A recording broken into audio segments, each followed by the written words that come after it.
Bobby and Wendy Wilson were an ordinary working couple raising 3 beautiful children when they found out they were going to have another child. In January of 2011, when Wendy was 30 weeks pregnant, they went to the doctor for what they thought would be just another routine ultrasound. However, it turned out to be anything but routine. I knew something was wrong because the technician went in and out of the room a couple of times, and since we have other children, I know that that's not normal. Bobby and I kind of looked at each other after she came in and out and said that the doctor wanted to talk to us, and then we went into a consultation room with the doctor, and he told us that there was something wrong with the baby's heart.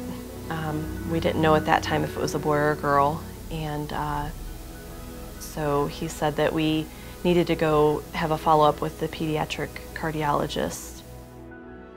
At the cardiologist appointment, they were told their baby had an enlarged heart caused by a rare heart defect called an Epstein anomaly of the bicuspid valve, and the prognosis was not good. 5 weeks after that, Wendy's placenta began to detach from the uterus, and she had to have an emergency C-section, and Mia was born. After Mia was born, it was about maybe day 5 or so that the doctors came in, and that's when they told us, we can't do anything else here. Do you want to do something? And we're definitely yes. Yeah. Yes. I remember sitting in the NICU and, you know, having that conversation.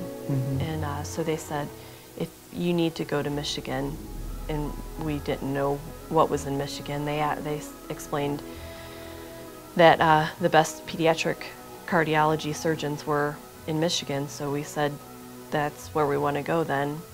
Mia was then transported by air ambulance to Mott Children's and Women's Hospital in Ann Arbor, Michigan, where she'd be kept alive over the next few days and prepped for emergency open heart surgery. Little Mia and her family have really been through a lot with no end in sight. Before Mia's first surgery, it was discovered that she had multiple strokes involving both sides of her brain. After Mia's surgery, she was so swollen that they couldn't close her little chest for 6 days until the swelling went down. Unable to breathe on her own, she had to be left on a ventilator until she was strong enough to have it removed. She suffered through seizures, hypoglycemia, hyperthyroidism, necrotitis, and other ailments. Recently, Mia had a second open heart surgery, with one more planned down the road. Mia has her good days and her bad days. Mia was transferred here from Ohio in her first week or two of life, and she was transferred here for a surgical repair. And we really, it took a week or two once she got here to determine what the best surgery would be for her. And the ultimate goal is often to save the right side of the heart and to repair the tricuspid valve whenever you can. But Mia's valve was so leaky and the right ventricle was so sick that we weren't able to do this type of repair, and so we needed to essentially give up on the right ventricle, sew over the tricuspid valve between the right atrium and the right ventricle, and give her a different way for the blood to get to her lungs. This will eventually commit her to a series of surgeries such that the one ventricle that she has, which is her left ventricle, will pump to her body, and the blood will be kind of on its own to get through the lungs. The big veins that come back from the head and from the legs will be attached directly to the arteries that go to her lungs, and we call that being a fontan. And so we made the decision that that would be the best route for her to go down.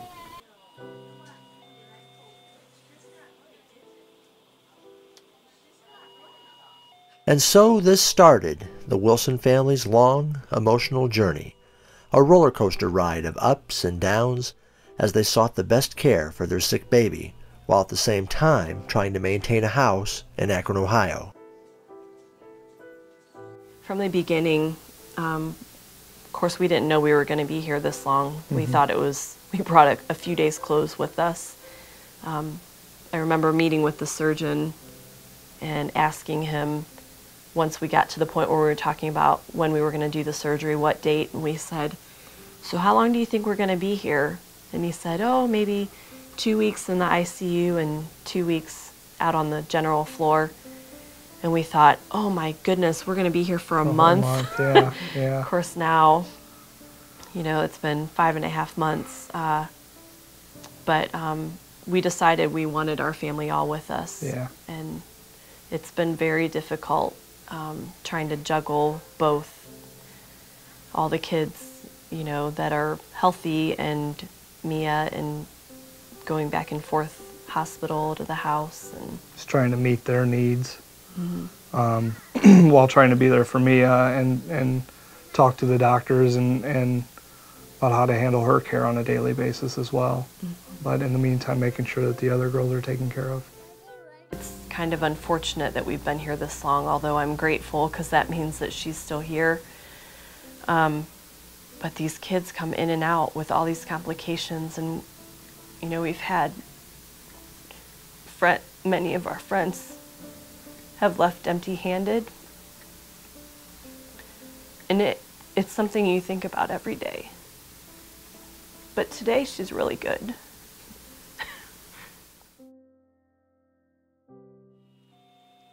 I'd stopped over at this receptionist area where they have pops that you can buy for $1, and I went up and grabbed a pop, and the guy had said, oh, just go ahead and put your $1 in the box here. And I said, yeah. I said, we know the trick. You know, we've been here for 5 months. And he's like, 5 months? He's like, who's your baby? And I said, Mia Wilson.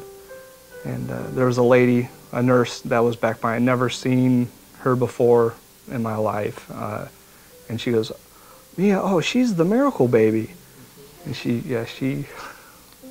is.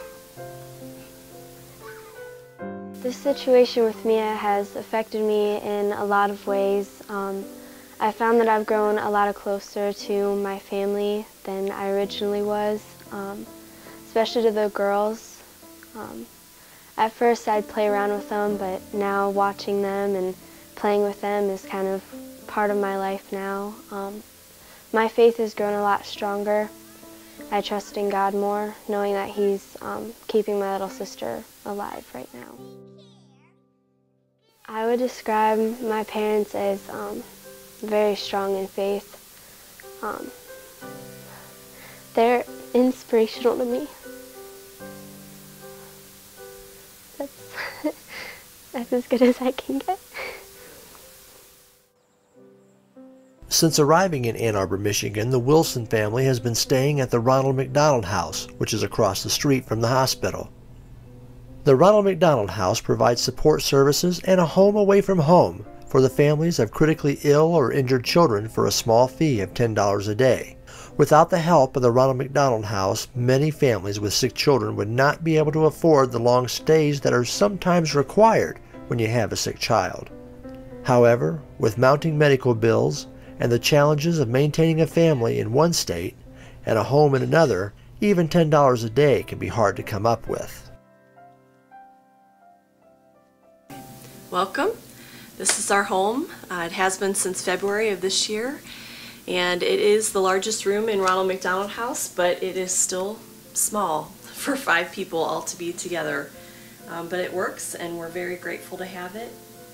This is where Ella sleeps. This is her pack and play that we brought from our house. We weren't sure what kind of sleeping arrangements we would have, so we brought that with us. This is a mattress that we got from the house here and just threw it on the floor. That's for Anna Mae, our 3-year-old. And then we have a couple dressers, and this is our bed that Bobby and I sleep on, the double bed. And then over here, Nina sleeps in this single bed. And although it's cluttered, it works, and this is where we are. One of the things I do to get rid of the stress and emotions I go through is sing. Jesus, take the wheel, take it from my hands, 'cause I can't do this on my own. I'ma let it go, so give me one more chance. I can't do this on my own. Jesus, take the wheel.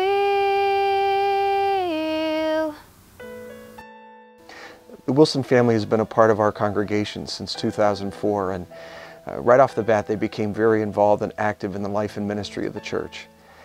We've been blessed to have them as a family, and of course with all that's happened with baby Mia being born here in Akron and then having to be transported to the University of Michigan Medical Center, and to watch the family and the way in which they've just rallied around their baby. They've been up there for 6 months. It's hard to believe, but their faithfulness to being there daily with their baby, as well as the ministry that they've been able to perform and mission work there at the University of Michigan Medical Center, as they've shared Christ with varieties of people. And they've been such a strong witness for Christ there.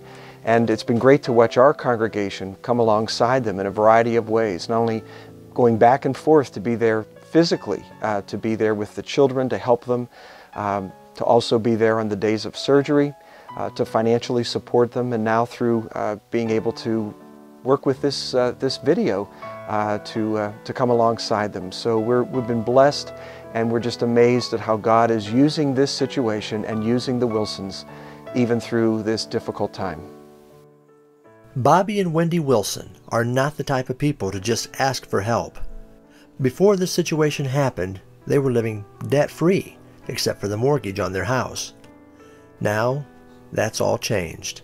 With mounting medical bills and Mia's future medical needs yet to come, everything has changed for them. Bobby owns his own payment processing company, but was forced to sell half of it just so they could keep up with the bills and their house payment back in Akron while they fight for their daughter's life in Michigan.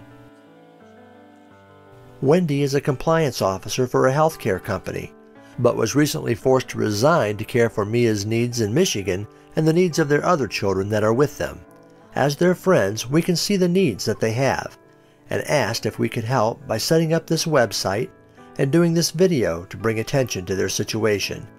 If you'd like to help, simply go to the List of Needs and Donate section of the website at www.miasbigheart.com. Your contributions are tax deductible and sent through PayPal to the First Presbyterian Church's Mia's Big Heart Fund. If you're unable to donate, your prayers for this family are always needed and welcomed. Thank you for watching.